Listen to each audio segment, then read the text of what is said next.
92.3 WTTS. I mean, Colorado's great and everything, but they ain't got what we got.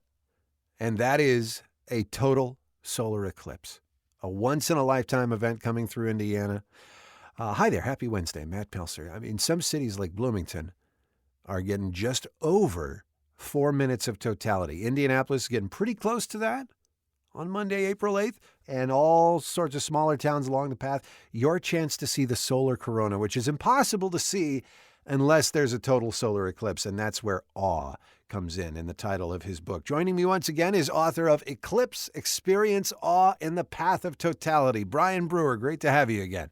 Matt, great to be here.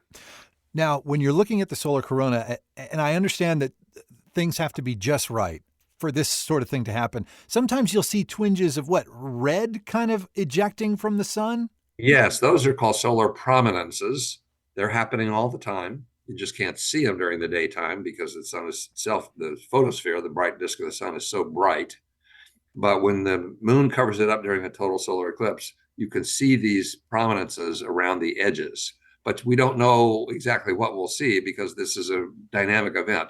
And just to be clear, the viewing the solar corona for the 4 minutes of totality is really a static event. There's no movement. You can't see. It's not like the things are erupting or they're shimmering around the sun. But it's a beautiful experience. People see that, and it's just like nothing you've ever seen before. Part of the experience of awe is often feeling that you're part of something bigger.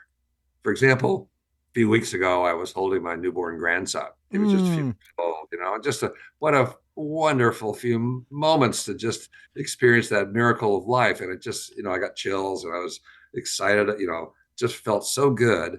That was an experience of awe. And part of what I was experiencing was, yes, this is a newborn and it's part of the cycle of life. And it's just a wonderful direct experience. And the emotion is similar when you're at a total solar eclipse. You feel like you're part of something much bigger. Oh, congratulations, Bryan. I didn't know that. That's wonderful for you. Thank you. So there's a lot of talk about eye protection, which is very important. We have our glasses, but there's going to be a run on protective eyewear, I would imagine, as we get closer. It's already happening. It's already happening. So here's the thing. When people talk about having, these eclipse glasses, if you're going to look at the partial phases of the eclipse, you need these glasses, or you can build a simple pinhole projector, which is, so it will project the image, the crescent image of the sun. At my website, eclipsebook.com, I've got instructions about how to do that. That's another way to do it. But if you're with a group of people, not everybody has to be looking at the same time because it takes about an hour for the moon to move directly in front of the sun. And you'll start to see the first bite out of the sun. That's an exciting time. And then it's kind of a sit and wait. You watch this. It's very slow. You can't see any movement. You'll notice the progression. And so if you've got one pair of glasses for your whole group, you can pass them around. People can look and hand them off. Not everybody has to have their own pair. Bryan Brewer is the author of Eclipse, Experience Awe in the Path of Totality. I'll put a link to the book up at the website at the Mornings with Matt Pelser page, along with a link to this interview as well. Bryan, it has been such a pleasure. I am so glad that we're going to get to experience this together next month.